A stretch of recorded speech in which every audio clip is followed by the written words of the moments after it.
This talk is called Building Bridges, C++ Interoperability, Foreign Function Interfaces, and ABI. It's quite a mouthful.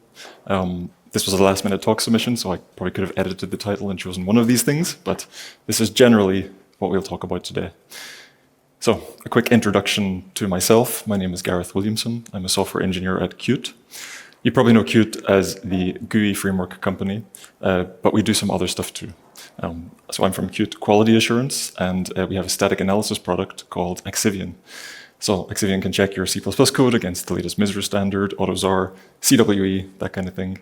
And we also do things like architecture verification. So I work specifically on the static analysis compiler for Axivion. And that's part of the reason of how I've come to give this talk today.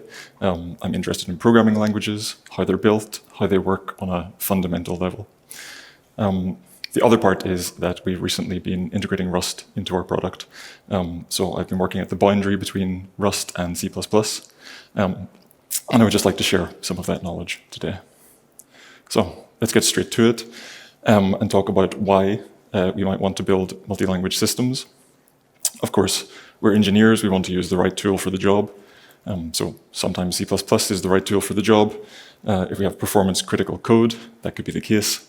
But sometimes we want to offer maybe our users a nice expressive API on the front end, and therefore we would use something like Python or another language, and we need a bridge between the two. So this is quite common in the wild. Stuff like NumPy uses this kind of architecture, TensorFlow as well. Another reason, of course, is to reuse existing code.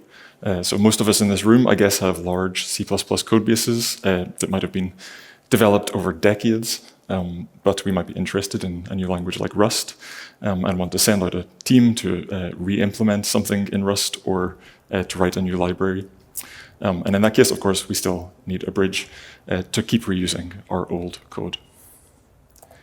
So how can we build multi-language systems? Of course, we can use separate tool chains and compile separate executables, run things in separate processes, and use inter-process communication. That would be a multi-language system. And at some level, I guess our architectures probably use something like this. But today, we're interested in linking object code. That means taking the compiled binary artifacts from our compiler and linking them together into a single executable. So, in order to do that, we need to understand ABI, Application Binary Interface, what that is, why it matters, how it works. So, I'll do this bit very quickly. I'm sure everyone is aware. At the source code level, we define APIs, Application Programming Interfaces. So your public classes, public methods, whatever you're exposing to the outside world from the source code level, that's your API. Of course, we then compile in the C++ world our code into object files, and then we might link those together into a shared library, a static library, or an executable, but that's object code. And at this level, first of all, of course, depending on your platform, that's a different actual file format, but at this level, we define the ABI, Application Binary Interface. So what's inside these files? I'm sure everyone knows there is obviously machine code, actual instructions that have been compiled by your compiler. There's some static data, so if you have string literals or other constants that are not optimized away, and we use them in the program, then they're in the object code files. And importantly for us when talking about cross-language interoperability is that no matter which format we have on which platform, there will be some kind of symbol table involved which uses a unique name to look for entities in the object code files. So functions that have been exported or global variables, for example. So if we're on Linux, we can use the nm tool to look at the object file and see what symbols we have available to us, to the outside world. And on Windows, we could use dump-bin similarly. So ABI comes in layers. So I want to go through that. And first of all, what influences ABI is, of course, our processor architecture. So as I mentioned, there's machine code in the object code files, and processor architecture defines which instructions we have and which registers we have available. Similarly, operating system would define maybe a system call interface or other requirements would be placed by the operating system on the ABI. And together, these two elements kind of define the platform ABI at the very bottom level. Moving up to the language then, in the C++ world, of course, we have three major compilers, GCC, Clang, and MSVC. And between them, they kind of implement two major C++ ABIs. So the C++ layer is changing or modifying the platform ABI in order to support the features for C++. So there's two major implementations. MSVC, of course, is what the MSVC compiler implements. Clang has a mode to try and emulate this. And GCC targets something called Itanium.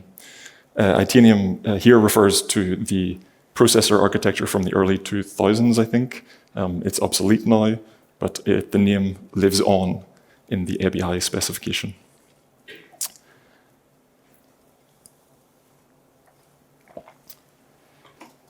Yeah, so for cross-language interoperability, then we are interested in this base layer of ABI. We'll come back to the other C++ specific stuff, but first of all, we want to look at this. So this layer of ABI is the lowest common denominator across programming languages. And you'll notice I've called it the platform /C ABI. And the reason for this is that when you implement C, of course, the C standard does not define an ABI, but when we implement C, basically what falls out is the platform ABI. And similarly, these platforms kind of define their ABI in terms of C, ctypes, etc. So the terms are interchangeable, I would say. So I can finish my talk here. If you want to do cross-language interoperability, talk with C. That's maybe the takeaway. All of these languages offer us a way to interface with the C ABI at some level. And so take any two languages, talk to C, you have a bridge, sort of. But I guess I have another 40 minutes to fill, so let's dig a little deeper. So I wanted to take Python as an example of interoperating with the C ABI, just to see what kind of thing is available to us. Not going too deep, but I've chosen Python's ctypes module. So this is an example of using ctypes to load the libc library on a typical Linux system. This is how we would do it. Of course, Python is an interpreted language, so we have to do this with shared libraries, not static libraries.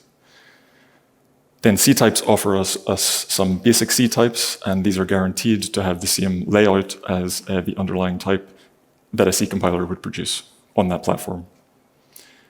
Then we can call functions, of course, and although this is Python, so we can optionally define a function signature. Things might go very wrong if we don't, but that's Python. The point is we can define C-like function signatures. The other thing that ctypes offers us is structures. So this hopefully looks familiar. We can use ctypes.structure base class and a special field to define a C-like structure. Hopefully no surprises there. This is very basic, but that's the point of the C ABI. So most languages have a very similar API, a way to interface with C-like functions and C-like structures or C-like types. Yeah, so C is a good foundation for cross-language interoperability, and I wanted to go a little bit further to understand exactly what we mean at the platform level. So as we've seen in the Python example, we can call functions and we can use types in the signatures of those functions. So let's look at the specifics of those things in the platform ABI. Starting with calling convention then. This tells us basically what the caller is responsible for and what the callee is responsible for, how to pass parameters and return values, obviously, and then something called stack frame layout, which is not so important for us today, but tells us what the stack looks like after we call a function. So in order to demonstrate this, I thought it would be a good idea to look at a specific example or a specific instance of a platform ABI. And in this case, I've chosen System 5 AMD64 ABI, which would be the typical platform ABI for a Linux system running that processor. So we have some registers. That's not all of them, but the ones that are important for calling a function. And we have a stack frame. We're about to call a function. We can use the call instruction to do that, and we set up a stack frame. Today, that's not so important. What is important is the ABI defines a set of registers for us to pass values into, 6 in this case, and also 2 for the return value. So what's interesting here is if our type does not fit into a register, so in this case, the register is 8 bytes, we have to spill onto the stack if it is a parameter. So that means we allocate space on the stack of the callee. But if this is a return value, obviously we cannot have space on the callee stack because the caller needs it afterwards. And so what we do is allocate on the caller stack and pass a pointer in RDI. So if your return value is too large, you're actually passing by reference. And so this is where we come to our first difference between the platform ABI and C++ ABI, because this also applies to parameters and return values that are non-trivial types. So what does non-trivial mean? And if you thought the word static was overloaded in C++, try trivial or non-trivial. So when we're saying trivial and non-trivial here, we mean in the sense of ABI, so non-trivial for the purposes of calls. And this is different from std trivial, which, by the way, is deprecated in C++ 26. So maybe that's useless information. And what this means in this case is non-trivial copy constructor, move constructor, or destructor. And non-trivial, when referencing these special member functions, means the standard non-trivial. So it's a little confusing. Or if all copy constructors, if all move and copy constructors are deleted, then also we have to pass by reference. That's an interesting case. I guess we can speak about it after, maybe, if someone's interested. So the point I wanted to make was non-trivial types have special calling convention in the ABI. So in C++, how do we tell the compiler we want a specific calling convention? There is no calling convention in the standard. This is purely a C ABI level property. So any keywords or attributes we have are implementation defined for calling convention. I've just chosen std call as an example. MSVC has the keyword, and in other compilers we can use the GNU attribute. But the point is, calling convention is an ABI thing. It's not a part of the standard at all.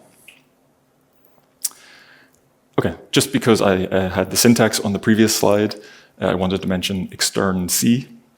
So extern C is a language linkage specification. It has nothing to do with calling convention. Sometimes this gets confused. What we mean by linkage is what the property of a name is. So in this case, although one of these declarations is inside a namespace, obviously they refer to the same entity. And it has no effect on calling convention. So we have here an extern C function that is taking a string by value. Of course, that's a non-trivial type for the purposes of calls. So the C compiler will still compile this to use the correct calling convention, the correct C++ ABI, even though it's a non-trivial type. Similarly, C does not have references, but we can still put a reference in there. The compiler does the correct thing. Extern C here only affects the name and the property of language linkage. Yeah, C++ is the default language linkage. We can spell that explicitly, extern C++.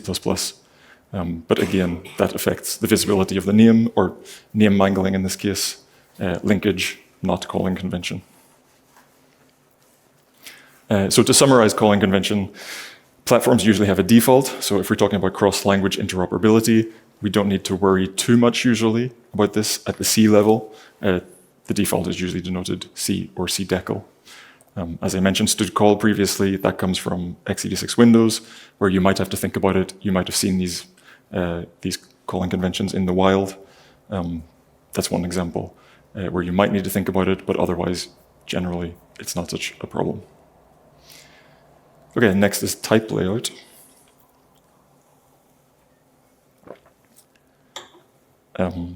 And whereas with calling convention, we couldn't really look at the standard, it didn't say anything about calling convention. With type layout, we can look at the C standard and the C++ standard. It gives us some indication of how types are laid out, but very few guarantees. So what it does say is that a character is 1 byte. It doesn't tell us how many bits are in a byte. That's implementation defined. There's a macro for that. Of course, in practice, we know it's generally 8, but technically, it's not defined by the standard. And the character will always have the weakest alignment, usually 1, again, not actually defined. The weakest means smallest alignment. We know that structures are laid out in declaration order, and we know that structs can have padding in the middle or the end, but not at the start. So that implies in C that if we take the address of an object of a type and the address of the first member, they should be the same. That's not the case in C++. So that's another difference with type layout. Of course, we can have polymorphic types that would change the layout or base classes. That's one difference. So I'll go through this very quickly. Assuming a character is 1 in size and 1 alignment, and int is 4, then this is the layout we'll get. Hopefully no one's surprised by that. There's some padding after X and Z, which is allowed by the C standard. The point I wanted to make was that because it's not guaranteed by the standard, if we're talking about cross-language interoperability of these types, we should ensure that we statically assert the layout. So in this case, we can statically assert the size of the full structure, and we can use the offset of macro to assert the individual member offsets. So yeah, always a good idea to check the assumptions you're making about types at the boundary of calling across languages. So C++ allows us to interoperate with C-like structure types using standard layout types. And this is a feature of the standard specifically designed for cross-language interoperability. So there's some requirements on types in C++ in order to guarantee you have the same layout as a C type. So basic types like arithmetic types, enums, and pointers are all already standard layout types. For classes then, all of the non-static data members have to be standard layout. All of the non-static data members have to be in the same base class because the order of base classes is not defined by the standard in terms of type layout. The compiler is free to move them around. So we have to have all of the non-static data members in the same base class or in the most derived class. The next one is that all of the non-static data members have to have the same access control. So this is an interesting one because in C++23, it is no longer possible for the compiler to reorder members based on their access control. So we can reason in C++23 that C will always have M before N, but the is standard layout type trait did not change, and these requirements did not change. So although we can reason about it and the compiler cannot reorder them, it's still a requirement. So this is still false when we use the type trait in C++23. And of course, we can't use polymorphic types as standard layout. So that's the first section of the talk. We kind of went deep on the platform ABI. But in the second half, I want to ask the question, could we do better than the C or platform ABI? Of course, if we're redefining our API in terms of C all the time, that's quite tedious, especially if we have a really large API surface in a library. And of course, we have to remove all of the nice high-level abstractions that we have in our C++ code or other languages in order to create such an API. So I wanted to do this by looking at a case study, in particular Rust and C++ interoperability. And I wanted to look at the Rust ecosystem and go deep on how are the tools it provides, the libraries it provides, in order to interoperate with C++ code.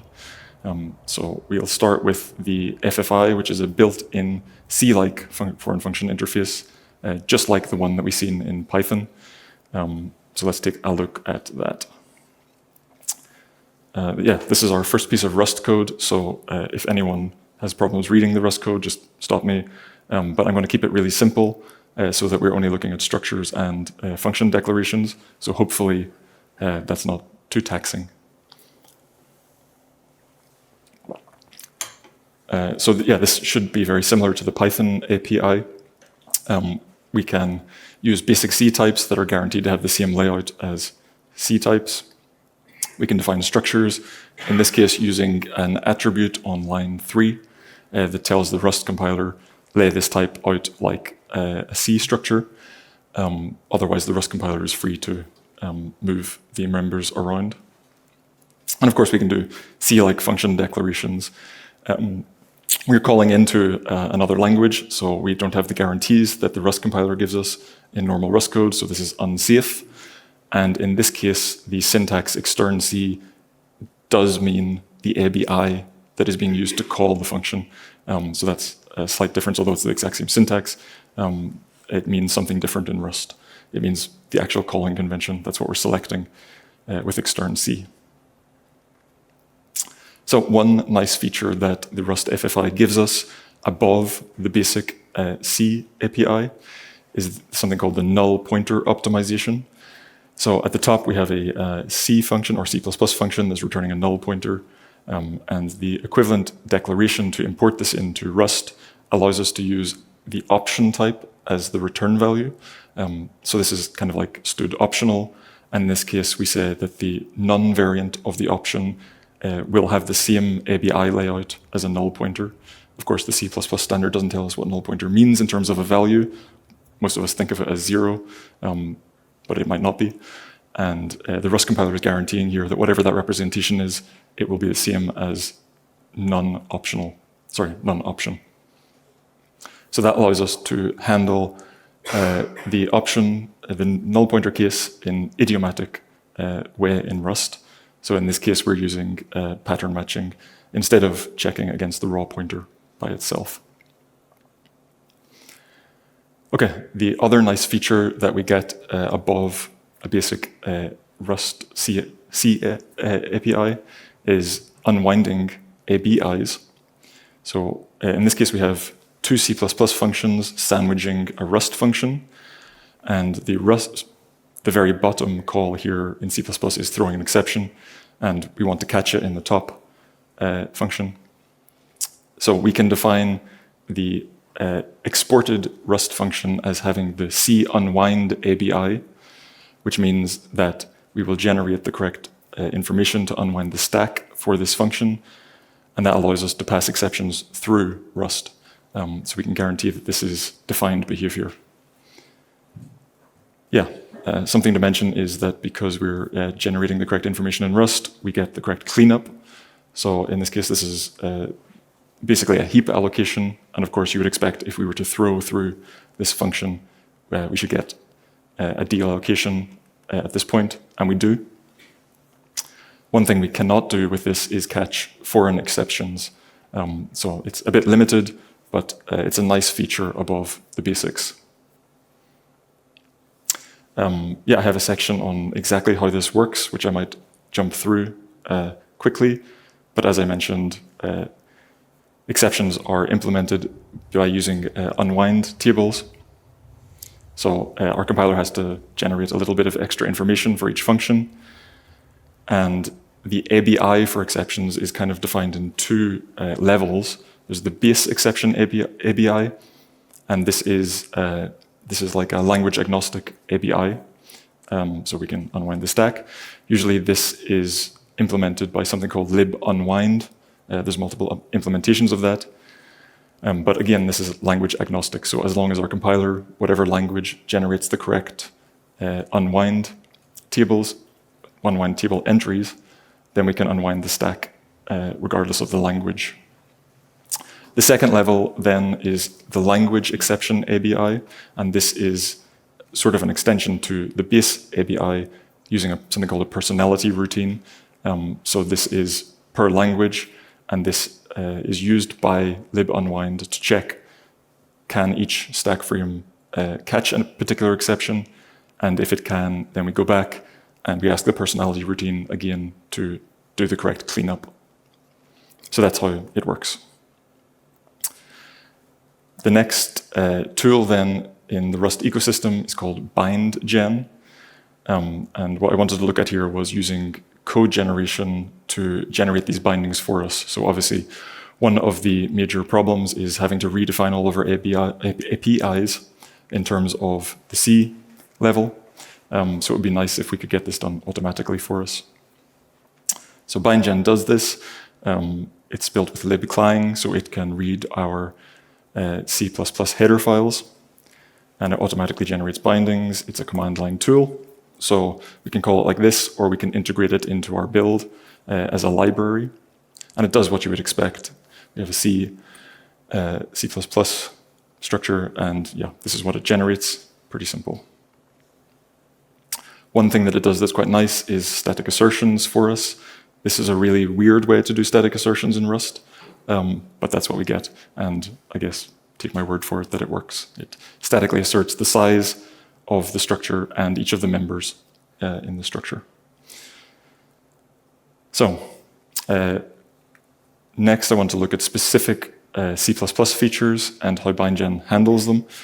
These are C++ features that have an effect on the ABI. So first up is function overloading. Of course, in C++ we can define multiple functions with the same name and different parameter types and numbers of parameters. And what bindgen does is automatically generates the link name for us. So of course, in order to support function overloading, we use link names, we use name mangling, sorry. And this is different on different platforms. So this is the Itanium name mangling, but if we were using MSVC, of course that would be different. And because bindgen uses libclang, which implements both, if we ran bindgen on Windows, we would get the correct output here. So something to note, it's Rust specific, but there's no overloading in Rust, so the generated foos have to have different names here, foo and foo1. So templates is the next feature. And of course, templates are not an ABI feature. It only has an effect in the object code or gets produced into the object code if we instantiate a template. So this is a kind of a source level feature. But bindgen can also handle this using simple Rust generics. So this is a generic template at the top in C++, and then we get something very similar in Rust at the bottom. But I've removed some complications, let's say, with lifetime. So there's a little bit more generated in order to remove the expectation of placing lifetimes in Rust on this type. Basically, we don't want to assume anything about the lifetime of the generic parameter. Sorry, that's too much detail in Rust. I took it out just so we could see the simple example. Yeah, there's also a function here that uses a template, full template instantiation, and we can see bindgen gives us the correct link name for this function and the correct equivalent instantiation. But the problem here is that if my template had methods, bindgen could not generate an equivalent method for that. And the reason is, of course, it cannot assume, just looking at a C++ header file, that you have actually instantiated something into the object code. And so it doesn't make any assumptions for us, tries to keep things as safe as possible, and will not generate any method. Similarly, we don't know anything about the type that has been instantiated, and so there's no static assertions here. So we're kind of off-road at this point. So the next feature, which does have an ABI impact, is polymorphic types. This is a very simple example of a polymorphic type, and hopefully everyone knows that in the ABI level, this is implemented as a V pointer, a virtual pointer, which points to a virtual table, and that contains pointers to the actual implementation of a particular virtual function, and some other information that is particular to the ABI in order to support polymorphic types. It's very complicated, is the takeaway. the behavior and the layout of the vtable. And so let's see what bindgen can do here. We have a base class, virtual function, and a derived override. This is what we get. So base has a v pointer, which is the correct layout, but what you should notice is at the top we get a new type for the vtable, and it has an underlying type of void. So there is no information about the actual vtable here. The only thing that bindgen is doing is ensuring the correct layout of the type. So for the virtual function, then this is what we get. The point I want to make here is these are pure functions. They're not the equivalent method in Rust. And we're using raw void pointers, so completely off-road. This is how we would call it. It's a bit messy, it's unsafe, it's not nice. So bindgen has tried its best, but the only thing it's giving us is the layout of the type and no behavior on top of that. So in order to solve some of those problems or to handle types which have complicated ABIs, we'll look at something called the CXX crate. So this is a library in Rust.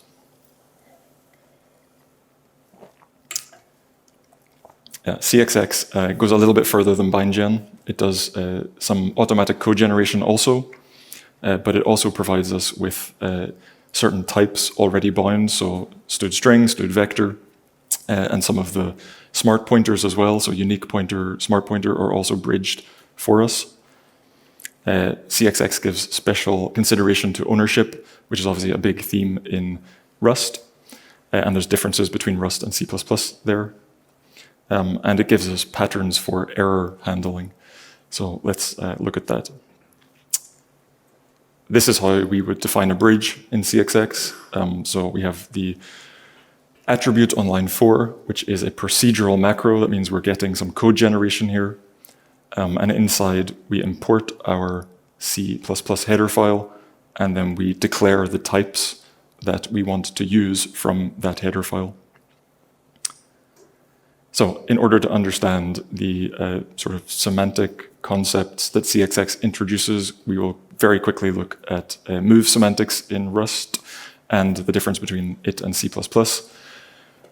Just very, very quickly, hopefully people are aware of how this works, but in Rust we have destructive moves. So in this case we construct a string on line 7, we pass it by value on line 8, and then we try to use it again by value on line 9. Of course, Rust doesn't like this. It has moved out of the string on line 8, so we get a compile time error on line 9. And there's no destructor call for S at the end of main. There is a destructor call, assuming the string does not get moved again at the end of the first call to foo. So the equivalent in C++, hopefully we know how this works. We've moved in line 8, but on line 9 everything is fine because the semantics of moves in C++ is that S is now in a valid state but moved from. And of course that means we get the destructor call at the end. So CXX handles this by saying that there are 3 kinds of types. First up is shared types. We have opaque types, and we have extern types. Extern types are like a escape hatch, so I will ignore them for now. But shared types are visible to both languages, so these are types that are kind of trivial, can be moved in Rust according to the move semantics that we just discussed. And there's also opaque types, which are types that are only visible, or the internals are only invisible to one language. So we must handle them behind an indirection, and usually this is a non-trivial type, so polymorphic type, or a type that has a move constructor, a non-trivial move constructor. Yeah, extern types are the escape hatch. We'll come back to that. So just to look at what it means to handle by an indirection, handle behind an indirection. In this case, we have a non-trivial type in C++, and we need to handle that behind an indirection, so in this case, a unique pointer. CXX will only allow us to do this with smart pointers and references. So we can't use raw pointers here. And all we have to do is declare the function. What's interesting is if we have methods on the non-trivial type, we can use those if they are const without any problems, like this. But if we have a non-const member function on our opaque type or non-trivial type in C++, then in Rust we have to handle it behind something called a pin. So without going into too many details, basically this disables the move ability of the reference itself. And that's because in Rust we can we can swap memory arbitrarily if we're using mutable references. So if we manage to get a mutable reference to our C++ type, then we would be able to swap it arbitrarily. And obviously that is unsafe because Rust will not call the correct move constructor or a move assignment operator. So these are the functions that allow you to do that.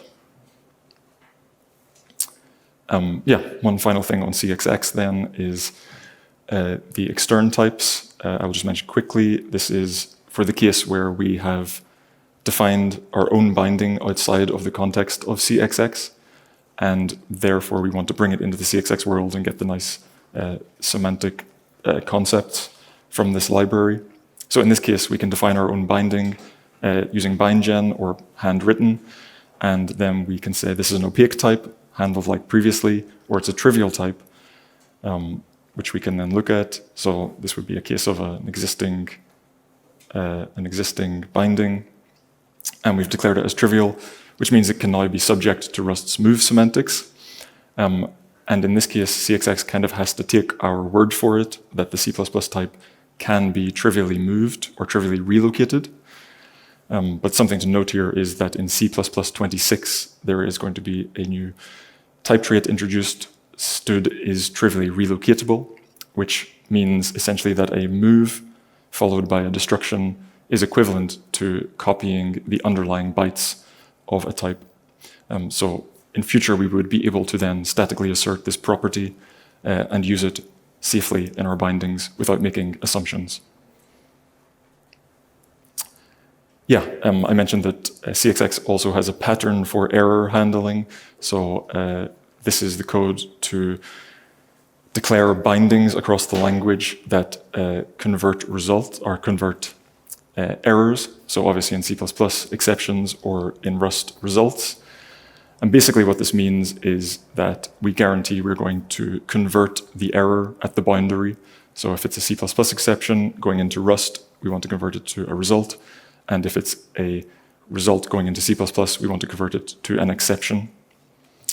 The point is CXX requires us to do this at the boundary to actually think about how we're handling errors. In the C++ side, we can define a custom function to do that conversion for us. By default, it just converts, takes the string from the stud exception, e.what, and puts that into the result as the error type. So the final part of the Rust story is something called AutoCXX. So this is a library that glues together the best bits of bindgen and CXX. This is what it looks like. Basically, we have the bridging part, which is the code generation. Similar to CXX, we import the C++ header, and then we give a list of types that we want to be converted. And we can then use those in a fluent way. So if it's a trivial type, then we can just use it as a value in Rust. Otherwise, we have to handle it as described before, behind an indirection, and if that indirection is mutable, behind a pin.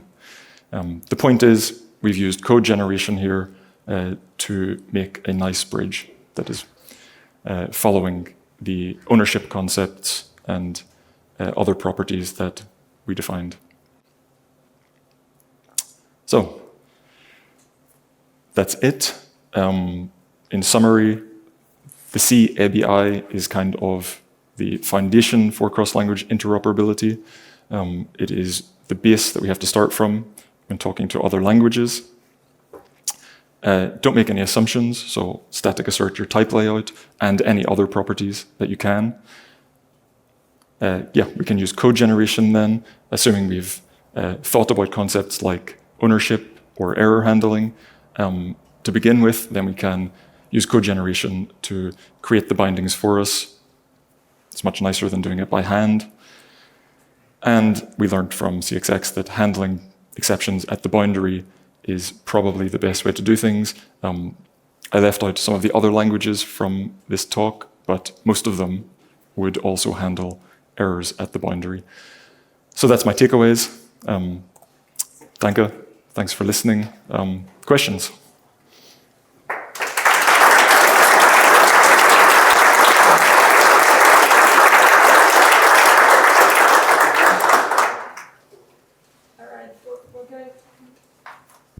We're going to start with the questions. We have one question online. Magnus is asking, I would be interested if you have some recommendations for C++ shared libraries to Python and C# interoperability.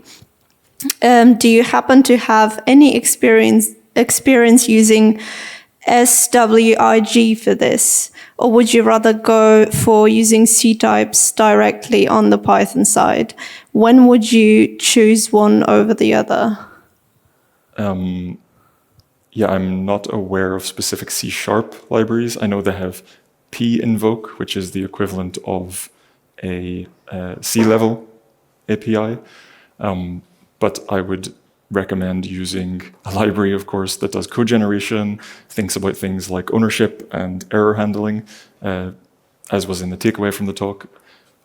For C#, I don't know specific libraries, but for Python, pybind 11 is a good choice. Nanobind, which builds on pybind, I believe. Those are what I would recommend. And for Rust to Python, py03 is a good library to use.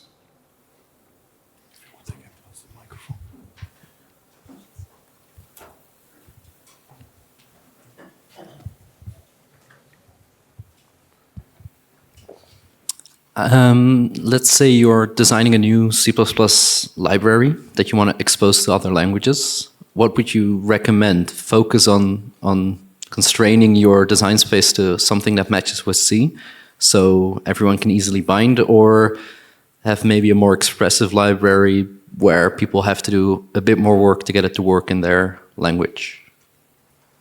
If you are designing from the beginning for cross-language interoperability, then I guess I would recommend targeting the C ABI, the platform ABI.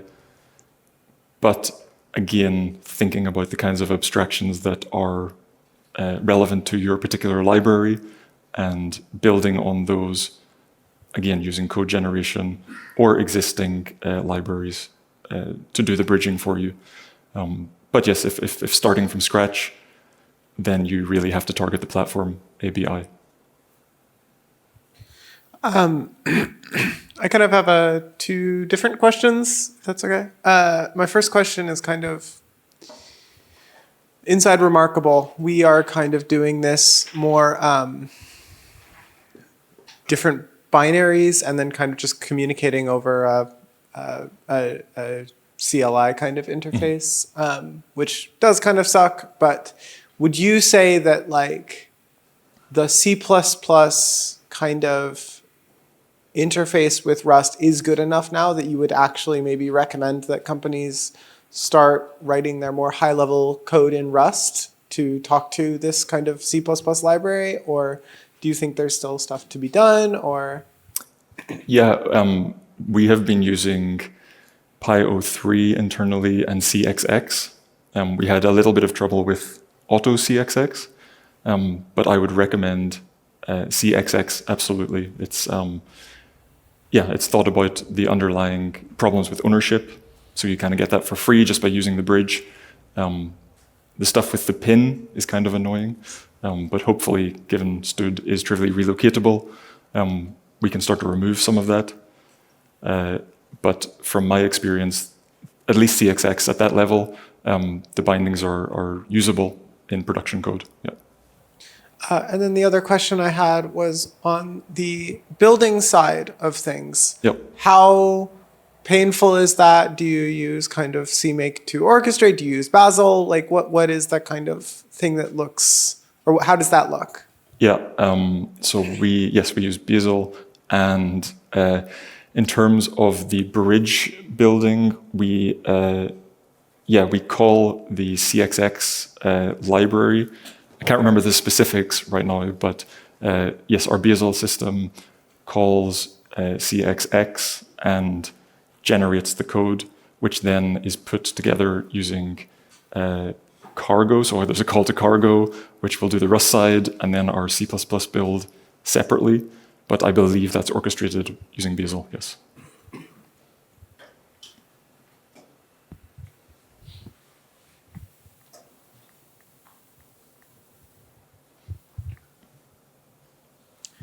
Yeah, thank you for the talk. Are you aware of any like fancy C++ features which could be a showstopper to translate to CXX, and what should you do if you face it? To translate to which platform, sorry? From C++ to Rust. Oh, okay. Any showstoppers? Yeah, directly using polymorphic types is, I mean, it's a big one, but in general, anything that is non-trivial has to be handled behind an indirection. So if you wanted direct bridging of your polymorphic types, then yeah, I would say that's a showstopper. But you can work around it. So I've not come across anything that's a no-go that would stop you from creating the bridge as I have described using those tools. Since you were mentioning the C-style library, C-style ABI, oh, here I am. Oh. I can stand up if you prefer. Since you were talking about the C ABI, one small problem with the C ABI is that there is no type information encoded inside the signature, which means that it's even harder to make sure that you're actually not breaking something in the ABI level at a later time. Yeah. Do you have strategies to find ABI breakage and make sure that they don't happen, or at least bounce on her version or something? Yeah, this is the specific problem that I've been working on. So if you have the option to use Axivian, try it. We can check the Rust boundary and the types. If not, then static assertions. So at the signature level, yes, that's a problem when you're actually doing the linking and then calling, of course, because at the C level, you're just linking against the name of the function. That could be any function, and then you'll call it with types that are incorrect. That's a problem. So in order to check the boundary, I would put static assertions on all of your types, and then I guess you have to use some kind of static analysis to ensure that the signature matches on both sides. If you're using code generation, so CXX in this case, you are going to get checks for the signatures in the code generation. Yeah, let me come back to you on that. I think we will. Yeah. Thank you for a great talk. C has been the lingua franca and still is for this problem. Yep. Are you aware of any attempts to try to think differently and solve this problem in another matter? For example, to get type safety into this to a higher degree? Unfortunately, that's one of the takeaways. We're stuck with the low-level ABI, which does not have type information. So that's where the point about building your abstractions comes from. I don't think there's any underlying technology change that is going to happen to allow us to work around that. So we have to build abstractions into the bridge itself. Do you have a C to Rust callbacks, or how does that look, or what would it look like? So you would declare the function pointer type and pass that in as a function pointer type to Rust. That's possible as well. You have to consider the calling convention on the Rust side. So you have, I think the Rust compiler will enforce that you specify an ABI, so extern C, extern Rust, whatever, on the function pointer itself. But that's possible just using pointer types. Yeah. function pointer types. Yeah. Yeah, it's me again. I was reacted a little bit when you were talking about trivial relocatability type trait, because I recently followed a mailing conversation on the CPP proposals where they talked about a contradiction related to the byte-by-byte copying that you were talking about, and a certain ARM ABI where they do some sort of hashing on the polymorphic vtable, and thereby they claim that the trivial relocability cannot mean that it's byte-by-byte copy. Do you have any idea how this is this going to work for Rust anyway, or what do you think is how is that going to be solved? I think I probably only understand this insofar as I have also read the paper. So the problem is, I believe that Apple do this hashing on the vtable pointer. So the pointer is not just the address of the vtable, but they have a little bit of extra information in the extra bits that they use for security purposes. And yes, of course, that means that that pointer is no longer trivially copyable. It has to be updated. So I believe the paper says there is an exception for this case. So I think Apple or whoever is the implementer of that particular feature have said, don't worry about it. We will figure it out. So the C++ level is going to say, this is trivially relocatable, and they'll figure out the implementation details, I believe. Yeah, thank you very much for this inspiring talk. I just wanted to know, as David Sankler was talking about Sengar at CPP now, how does this compete to AutoXX? Yeah, what was it called, sorry? Sengar. Sengar. I'm not aware of it, sorry. Okay, then you should look into it. Yeah, I will, thanks. Other questions? Okay, so thank you. Thanks.